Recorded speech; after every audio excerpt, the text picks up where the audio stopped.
咁我將喺呢個視頻中咧展示點樣使用網站生成器嘅。喺個視頻中點樣係建立呢個網站啦。首先，我哋將喺網站 Site 嘅選項卡中操作，喺網站談論你嘅業務同埋各種產品同埋服務啦。我哋將喺度點擊新網站 Add New Website。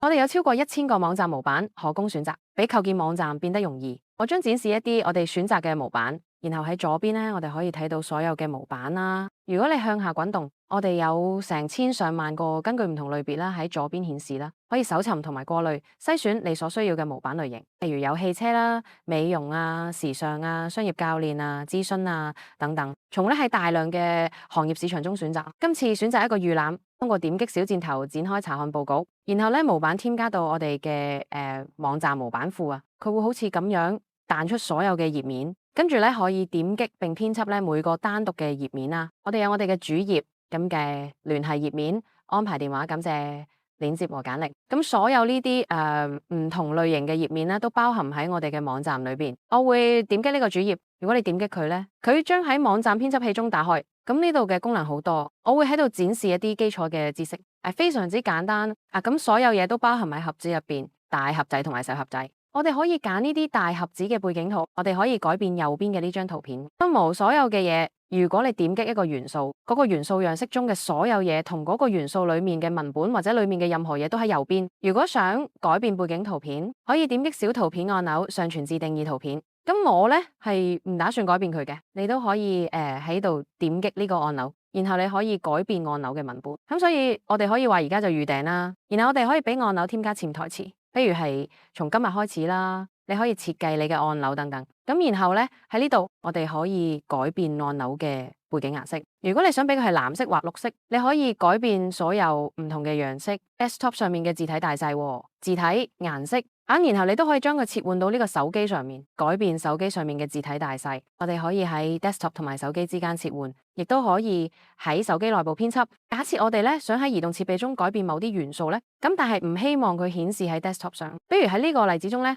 我哋有一個按鈕，我哋希望喺手機上有2個按鈕，但係我哋唔希望喺 desktop 上面有2個按鈕。咁你會見到咧，佢喺desktop 上面咧就添加咗個按鈕啦，係你喺移動設備同埋 desktop 設備之間所做嘅任何更改，亦都會影響緊另一個設備噶啦。手機上面隱藏按鈕，進入高級設置選擇按鈕，高級選項中設置手機可見性，所以切換翻手機後會只有1個按鈕。咁所以你可以添加唔同嘅嘢，你可以改變圖像，只需要點擊你想要更改嘅部分。你可以改變字體顏色，真係好容易使用，好簡單。你可以更改邊距同埋填充，如果喺呢個按鈕上面要更加多填充，點擊填充 padding 選項拖動增加空間，就好似咁樣編輯元素。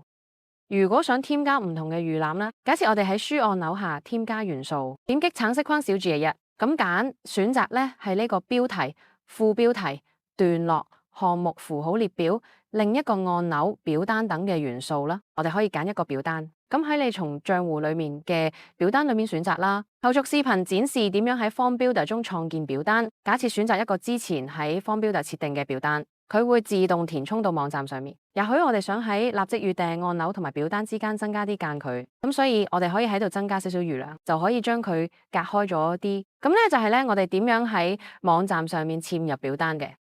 如果要添加日曆，亦都可以左邊添加元素，選擇日曆並從賬戶中嘅唔同日曆中選擇商務預訂日曆，將日曆嵌入網站。我哋將喺呢個藍色框下面咧添加一個框。咁我先做咧就一個單列啦，然後咧我哋將喺佢裏邊咧添加一個元素啦，我哋咧就可以喺度做日曆啦，咁就可以將日曆顯示出嚟。而家啲人咧可以通過你嘅網站預訂，網站編輯時唔會加載日曆，需要預覽先睇到效果啦。咁如果想預覽，我哋可以點擊呢度嘅小眼球嘅按鈕，我哋可以預覽網站嘅實時外觀。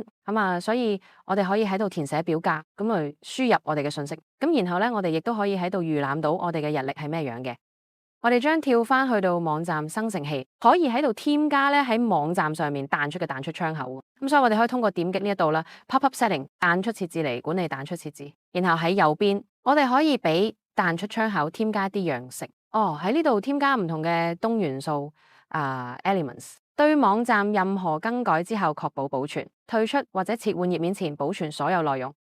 點擊頁面切換到網站另一個頁面，編輯聯繫頁面，從所有唔同嘅頁面中選擇並快速跳轉。一旦編輯完頁面，更新呢個 SEO 數據，幫助網站喺 Google 上排名啊。點擊搜索引擎優化，添加內容、關鍵詞、作者、社交形象，呢啲幫助 Google 了解網站內容，填寫信息。因此咧，Google 咧而家咧將能夠知道呢個係一個關於旅遊嘅網站，我哋可以開始喺 Google 上排名更高。咁呢個咧係我哋網站生成器嘅要點。咁完成網站建設之後咧，你可以通過 GoDaddy、Cloudflare、HostGator、Namecheap、Google Domains 等等，將域名連接到你嘅網站。我將喺另一個視頻中展示。下一個視頻見。